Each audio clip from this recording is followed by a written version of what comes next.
Laporan keuangan merupakan standar informasi dalam menilai kinerja keuangan perusahaan. Laporan keuangan ini berfungsi sebagai dasar kita menilai perusahaan itu sehat atau tidak. Biasanya, top manajemen sebagai penanggung jawab perusahaan pasti ingin mendapatkan dana dari investor. Tidak hanya dana yang didapat, akan tetapi jika perusahaan ingin memperluas bisnisnya, perusahaan juga bisa meminjam uang kepada bank sehingga laporan keuangan yang disajikan harus sesuai dengan kaidahnya. Laporan keuangan jika ingin dipercaya oleh pihak lain harus diaudit atau diperiksa oleh pihak eksternal yang biasa kita sebut auditor eksternal.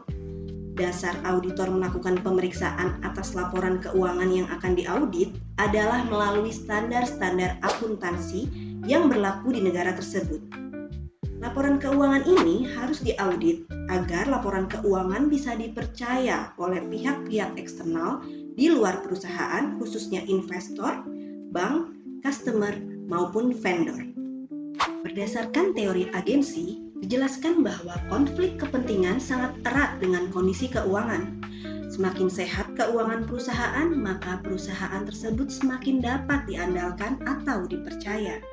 Disinilah letak peran teori agensi tersebut. Perusahaan cenderung ingin mempertinggi pendapatan dan labanya agar menarik minat investor.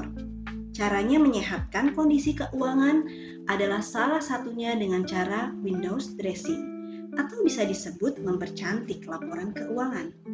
Jika kita bayangkan nih teman-teman, banyak terjadi kasus-kasus manipulasi laporan keuangan di Indonesia seperti yang ada di buku manipulasi laporan keuangan karangan Tuan Nakota.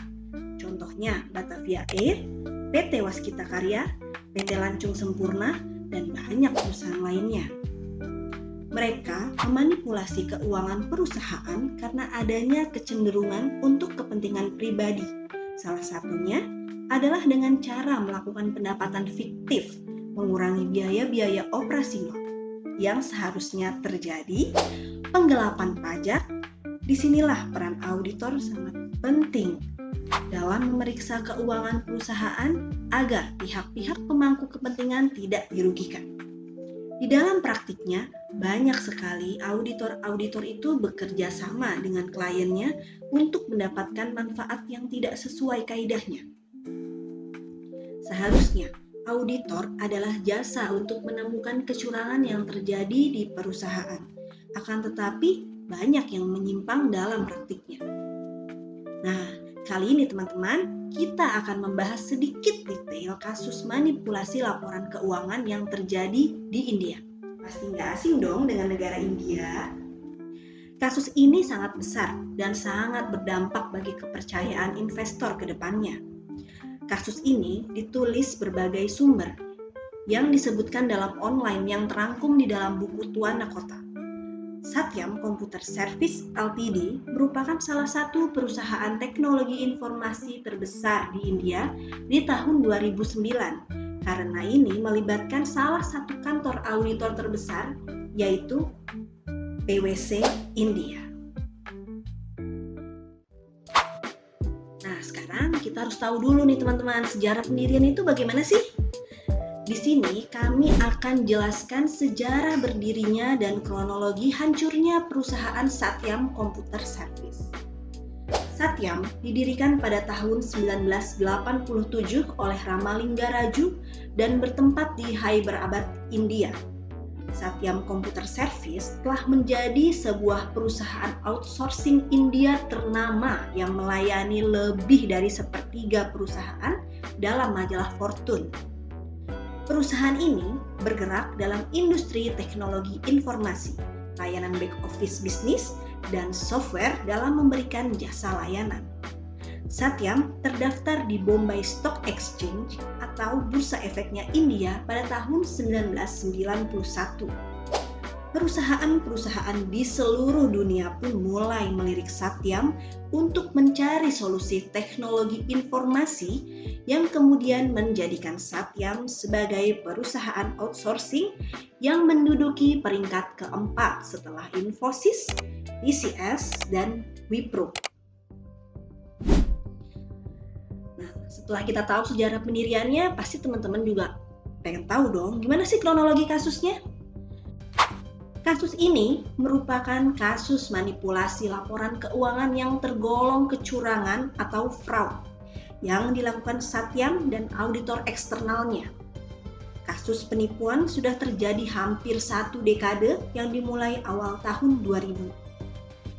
Pada bulan Maret 2008, Satyam melaporkan kenaikan pendapatan sebesar 2,1 miliar dolar atau mengalami kenaikan 46,3%. Saat itu, auditor yang melakukan pemeriksaan 6 tahun berturut-turut adalah PwC India. Nah, pada bulan Maret 2009, Satyam telah memprediksi kenaikan pendapatan menjadi 2,59 miliar dolar sehingga peringkat Satyam menjadi perusahaan terbesar keempat di India. Namun, jauh sebelum tercatat pendapatan yang fantastis tersebut, pada awal Januari 2009, Ramalingga Raju meletakkan posisinya sebagai chairman dan co-founder secara sepihak dan melakukan pengakuan yang mengejutkan, yakni saldo bank sebesar 1,4 miliar dolar dan saldo piutang sebesar 75 juta dolar yang dilaporkan di laporan keuangan adalah fiktif. Dan pendapatan kuartal 1 di tahun 2009 sebenarnya lebih rendah 20% dari yang dilaporkan, yang seharusnya nilainya adalah 2 miliar dolar. Pada 10 Januari 2009, harga saham Satyam jauh lebih dari 70% dan hanya tinggal 2% dari harga saham tertingginya, yakni sebesar Rp544 atau didolarkan sekitar 11 dolar saja. Pada 14 Januari 2009, auditor Satyam mengumumkan hal yang menarik, yakni selama 8 tahun terakhir dalam pelaporan auditnya tidak akurat. Dan 16 hari kemudian, auditornya ditangkap kepolisian India dengan tuduhan manipulasi laporan keuangan.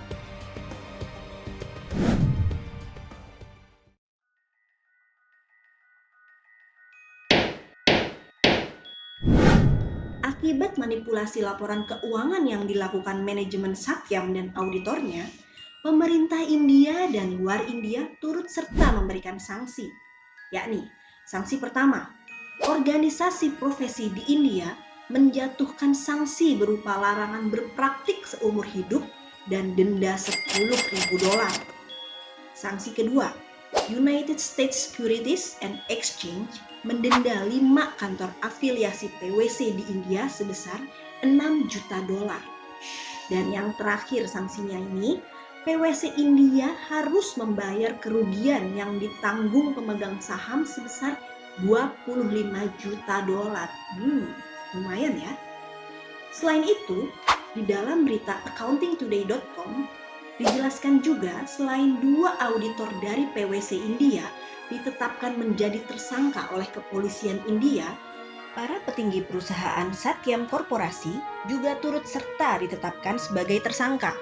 Mereka adalah Ramalingga Raju atau pendiri sekaligus mantan direktur utama, Fadlamani Srinivas atau mantan direktur keuangan, Rama Krishna sebagai general manager keuangan, Venkatapati Raju sebagai manajer keuangan, Rama Raju sebagai mantan manajer director yang merupakan adik dari Ramalingga, dan yang terakhir Surya Narayana Raju sebagai direktur.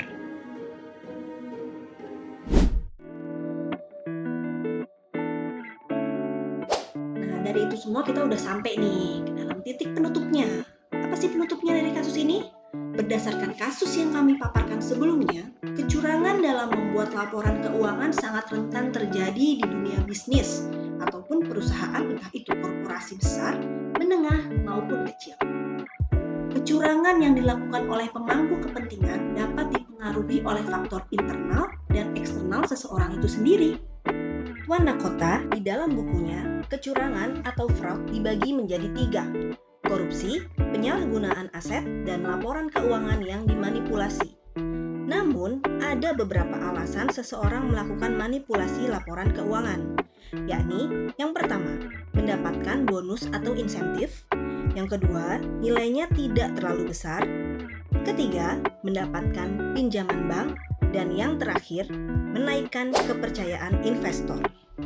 Nah, di sini akan kita bahas satu persatu. Yang pertama, tadi mendapatkan bonus dan insentif. Hal yang sangat wajar jika sebuah perusahaan sehat dan finansialnya bagus, insentif akan diberikan kepada manajemen kunci. Insentif dan bonus sangat variatif di tiap perusahaan. Namun yang pasti, semakin tinggi laba diperoleh perusahaan, semakin tinggi juga bonus dan insentif yang akan diberikan. Yang kedua, mengenai pinjaman bank. Seperti yang kita tahu, perusahaan dengan laporan keuangan sehat sangat mudah untuk mendapatkan pinjaman yang besar, terlebih lagi laba perusahaan tiap tahun yang besar. Oleh karena itu, ada kecenderungan manajemen untuk menaikkan labanya setiap tahun, karena sangat bermanfaat bagi perusahaan. Nah, yang terakhir itu menaikkan kepercayaan investor. Sama halnya dengan penjelasan bank sebelumnya, kepercayaan investor menjadi kunci keberhasilan perusahaan.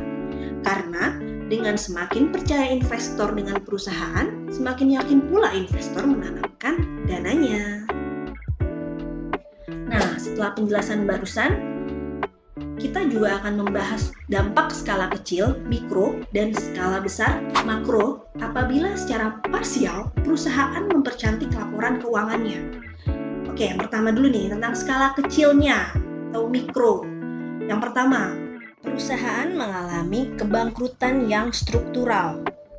Karena arus kas masuk selalu lebih kecil dibandingkan kas keluar yang menyebabkan hutang akan bertambah dan hutang jatuh tempo tidak bisa terbayar sehingga akan menyebabkan kepailitan.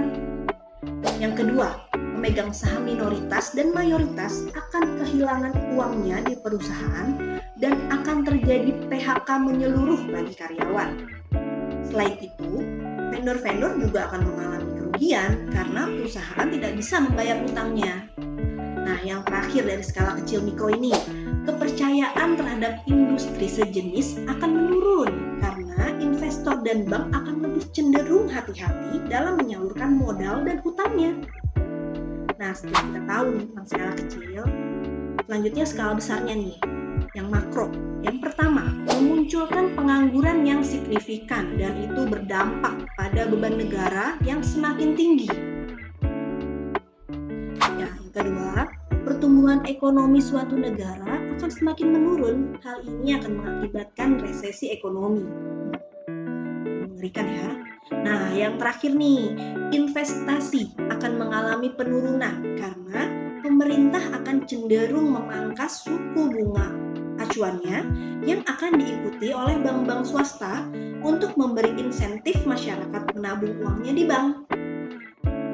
Nah, dari semua pembahasan materi penutupan, jadi pelajaran apa sih yang bisa kita ambil dari video ini?